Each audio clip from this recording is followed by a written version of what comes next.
Welcome friends. পাবে 5টি clue. চিনতে পারো নাকি এই সামনে থাকা লোকটিকে?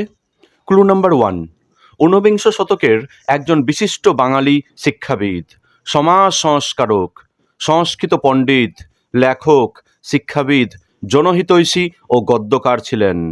ক্লু নাম্বার 2, 1820 খ্রিস্টাব্দের 26শে সেপ্টেম্বর ব্রিটিশ ভারতের বাংলা প্রেসিডেন্সির পশ্চিম মেদিনীপুরের বীরসিংহ গ্রামে জন্মগ্রহণ করেন। পিতার নাম ঠাকুরদাস বন্দ্যোপাধ্যায় ও মাতার নাম ভগবতী দেবী।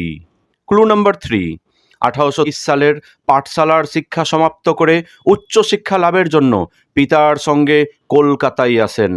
সংস্কৃত ভাষা ও সাহিত্যে অগাধ পণ্ডিতের জন্য সংস্কৃত কলেজ থেকে 1839 সালে একটি বিশেষ উপাধি লাভ করেন।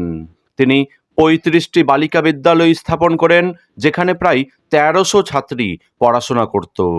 ক্লু নাম্বার 4, কলকাতায় 1872 খ্রিস্টাব্দে মেট্রোপলিটন ইনস্টিটিউশন এবং নিজের মায়ের স্মৃতির উদ্দেশ্যে নিজ গ্রাম বীরসিংহে ভগবতী বিদ্যালয় প্রতিষ্ঠা করেন। শিশু পাঠ্য, বর্ণপরিচয় সহ একাধিক পাঠ্যপুস্তক, সংস্কৃত ব্যাকরণ গ্রন্থ রচনা করেন। বিধবা বিবাহ ও স্ত্রী শিক্ষার প্রচলন, বহুবিবাহ ও বাল্যবিবাহের মতো সামাজিক অভিশাপ দূরীকরণে অক্লান্ত পরিশ্রম করেছেন। ক্লু নাম্বার 5, 1891 সালের 29শে জুলাই কলকাতার বাসভবনে প্রয়াত হন বাংলার নবজাগরণের অন্যতম পুরোধা ব্যক্তিত্ব ঈশ্বরচন্দ্র বিদ্যাসাগর। এইভাবে ইন্টারেস্টিং ওয়েতে শেখার জন্য আজই চ্যানেলটি সাবস্ক্রাইব করুন।